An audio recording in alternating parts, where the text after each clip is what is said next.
সেই দিন কাহার নামটি ধারণ করে আমার আল্লাহ তাআলা বিচারের আসনে বসবেন, সেই দিন আর কোনো দয়া থাকবে না। সেদিন কাহার নামটি ধারণ করে রে আল্লাহ হিসাব নিবে বরাবর, পরকালে লইলি না খবর, দুনিয়ার তামে সাই পইরা রে পরকালে লইলি না খবর। আদি পিতা আদম যখন আল্লাহ বানাইছিল, ফেরেশতাকে মাটি আনতে হুকুম করিল, হুকুম পায়া এক ফেরেশতা মাটি আনতে যাই, ফেরেশতাকে মাটি দিল আল্লাহর দুহাই, দুহাই শুনে ওই ফেরেশতা ফিরিয়া আসিল, আরেকজনকে তখন আল্লাহ হুকুম করিল। এইভাবেতে ফেরেশতাগণ মাটি আনতে গিয়া দুহাই শুনে একে একে সব আসলো ফিরিয়া, অবশেষে মাটি আনতে আজরাইলকে পাঠাইল, মাটির কান্দন না শুনিয়া ছিনিয়া আনিল। জোরে বলেন সুবহানাল্লাহ।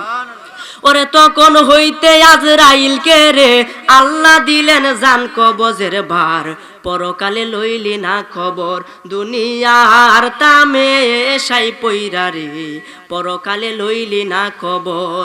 আজরাইলের একটা কথা মনে পইরা যাই, কিভাবেতে আজরাইলে জান কবজ করে ভাই। হাই স্যার হাই হেন হেন হেন বই বই কথা কো সামনে বইয়া ভাইজান আমার মনের বেদনা আরে বুঝাইলে কেউ বুঝে না, বলেন আমার মনের আরে বুঝাইলে কেউ বুঝে না, ওরে শুনাইলে কেউ শুনে না, বলেন শুনাইলে কেউ শুনে না, ওরে শুনেন শাহে মাদিনা লা ইলাহা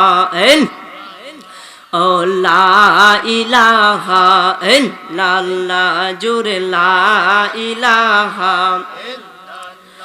ও লা ইলাহা বলি হাসবি রব্বি জাল্লাল্লাহ মাফি কলবি লা নূর মুহাম্মদ সাল্লাল্লাহ লা ইলাহা লাল্লাহ বলি নূর মুহাম্মদ লা ইলাহা লা সুবহানাল্লাহ আলহামদুলিল্লাহ ইলাহা ইল্লাল্লাহ বলি সুবহানাল্লাহ আলহামদুলিল্লাহ ইল্লাল্লাহ বলি লা ইলাহা ইল্লাল্লাহ লা ইলাহা লা ইলাহা ইল্লাল্লাহ মুহাম্মাদুর রাসূলুল্লাহ সাল্লাল্লাহু আলাইহি ওয়াসাল্লাম। উচ্চ আওয়াজে বলি আলহামদুলিল্লাহ, আরো জবান খুলে বলি আলহামদুলিল্লাহ।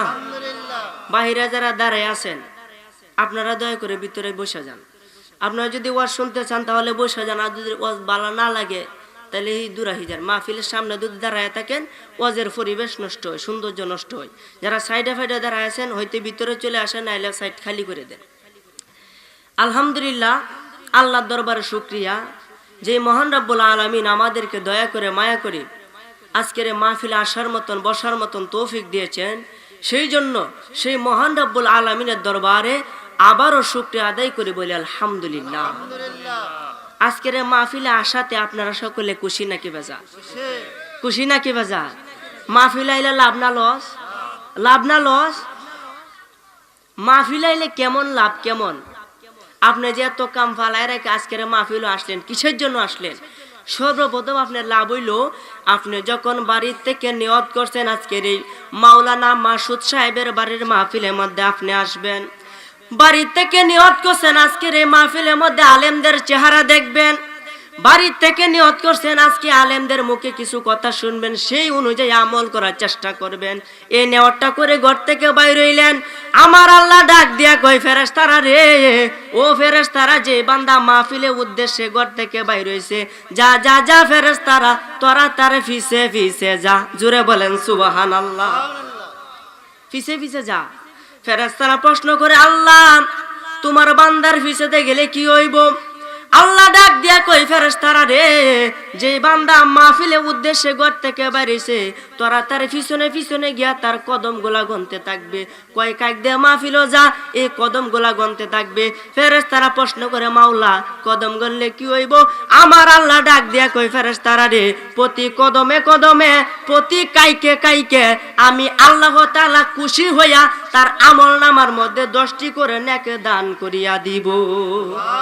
সুবহানাল্লাহ, আরো আস্তে কই সুবহানাল্লাহ। এত বড় কথা, 10টি করে সব যদি প্রতি কাইকে কাইকে আপনার হইয়া যায়, তাইলে বুঝেন আপনার কতটি সব হইছে। আল্লাহু আকবার। আপনি মাহফিল থেকে, এই বাড়ি থেকে মাহফিল পর্যন্ত আসলেন, কয় কদম দিয়ে আইসুন, কোন হিসাব আছে? হিসাব নাই। অগণিত অসংখ্য সব আপনার আমল নামার মধ্যে আল্লাহ দান কইরা দিতেছে। এখানে শেষ নয়, এখানে শেষ নয়। আপনি মাহফিলে চলে আইছেন, এখন ফেরেশতারা কি করবে? সেই ফেরেশতারা আপনার জীবনে যত গুনাহ আপনি করছেন, গত জীবনে যত গুনাহ করছেন, সমস্ত গুনারে টান দিয়ে বাইর কইরা স্পেলডেনের বাইরে নিয়ে দাঁড়ায়া থাকবে। জোরে বলেন সুবহানাল্লাহ। এই মুহূর্তে এখানে যারা বসে আছেন, আপনাদের শরীরে এক বিন্দু পরিমাণ গুনাহ নাই। জোরে বলেন সুবহানাল্লাহ। এমনকি যতক্ষণ পর্যন্ত আপনি মাহফিলে থাকবেন, ততক্ষণ পর্যন্ত আপনার গুনাহ হবে না। যারা এই স্প্লেন্ডারের নিচে, সামিয়ানার নিচে বসে আছেন, তাদের শরীরে এই মুহূর্তে কোনো গুনাহ নাই। জোরে বলেন সুবহানাল্লাহ। আপনাদের শরীরে গুনাহ নাই। গুনাহ হবে কোথায়? মাহফিল থেকে বাইরে গেলে। কারণ এটা একটা বেহেশতের বাগান। নবীজি বলছেন, জবানের ঘোষণা, যে কোনো জায়গায় যদি ইসলামিক মাহফিল হয়, ইসলামিক জলসা হয়, তাহলে সেটা একটা বেহেশতের বাগানে পরিণত হইয়া যায়। জোরে বলেন সুবহানাল্লাহ। বেহেশতের ভিতরে যেমন ভাবে গুনাহ নিয়ে প্রবেশ করা যায় না, তেমনি ভাবে বেহেশতের বাগানের মধ্যেও গুনাহ নিয়ে প্রবেশ করা যায় না। আমার ভাইরা, বাবারা, বন্ধুরা, খুব মনোযোগ, বেশি কথা বলবো না। অনেক আলেম এসেছে। মাহফিলের মধ্যে আপনি আসলেন, মাহফিলের মধ্যে বৈশা গেলেন, এতে আপনার কি লাভ হইল? প্রতি নিঃশ্বাসে নিঃশ্বাসে একবার শ্বাস ফালতেছেন আর একবার শ্বাস টানতেছেন। প্রতি নিঃশ্বাসে নিঃশ্বাসে আমার আল্লাহ তাআলা আপনার আমল নামার মধ্যে 10টি করে নেক দান করিয়া দিবে। এখানেই শেষ নয় আমার ভাইরা, বাবারা, বন্ধুরা। তাছাড়াও আপনি যখন মাহফিলের মধ্যে বসে বক্তারা মুখ থেকে কিছু কথা শুনেন, মাহফিলের মধ্যে সামান্য পরিমাণ বসলেন, এতে আপনার কি লাভ হইল? আপনি 60 বছর পর্যন্ত যদি একটানা নফল ইবাদত করতে থাকেন, শুধুমাত্র নফল ইবাদত, শুধুমাত্র নফল ইবাদত, কোনো খাওয়া দাওয়া নাই, ঘুম নাই, রাত দিন 24 ঘন্টা শুধু নফল ইবাদত, এইভাবে করতে করতে করতে করতে যদি 60 বছর পর্যন্ত নফল ইবাদত করেন, যে সব হয়তো কোনো ওয়াজ মাহফিলের মধ্যে বসলে, সামান্য পরিমাণ বসলে, সে 60 বছর নফল ইবাদতের সব আপনার আমল নামার মধ্যে আল্লাহ দান করিয়া দিবে। তাহলে লাভ না লস?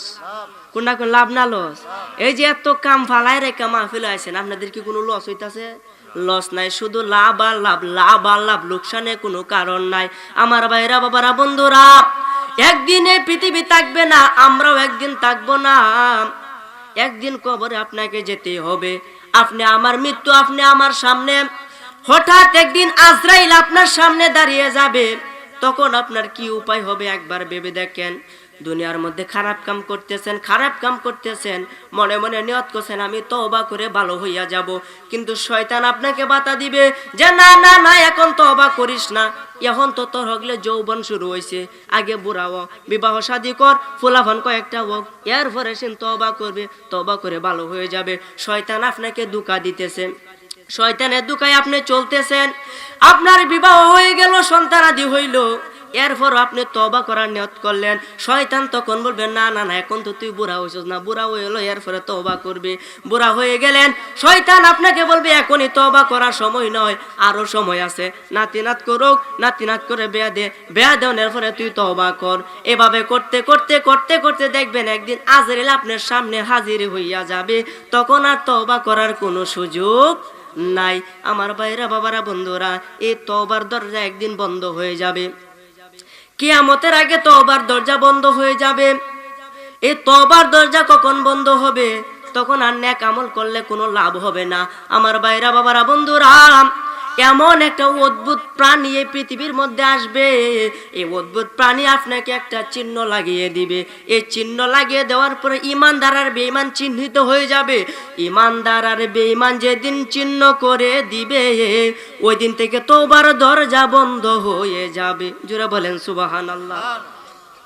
ইমানদার আর বেঈমান যেদিন চিহ্ন করে দিবে, ওই দিন থেকে তওবার দরজা বন্ধ হয়ে যাবে।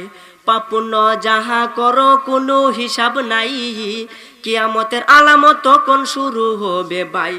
একটার পর একটা গজব আল্লাহ নাজিল করবে, ওই গজবে ধীরে ধীরে মানুষ মরতে থাকবে। জোরে বলেন সুবহানাল্লাহ। এই জন্য আমার ভাইরা, বাবারা, বন্ধুরা, যেহেতু আমাদের মরতেই হবে, আমার আল্লাহ কোরআন মাজিদে বলছেন কুল্লু নাফসিন যায়িকাতুল মাউত, প্রত্যেক প্রাণীর এই মৃত্যুর স্বাদ গ্রহণ করতে হবে, কিন্তু মানুষ মরবে না। জোরে বলেন সুবহানাল্লাহ। কি কইছে? কুল্লুন মানে সকল, নাফসুন মানে মানুষ, মানুষের অন্তর। কুল্লু নাফসিন যায়িকাতুল মাউত, মাউত মানে মৃত্যু, যায়িত মানে স্বাদ গ্রহণ করতে হবে। প্রত্যেক মানুষের মৃত্যুর স্বাদ গ্রহণ করতে হবে, কিন্তু মানুষ মরবে না। সুবহানাল্লাহ কইতেন না? হুজুর মানুষ মরে না, তিকিতাও মানুষের যে জানাজা কো গোসল দে, এরপরে মানুষ তো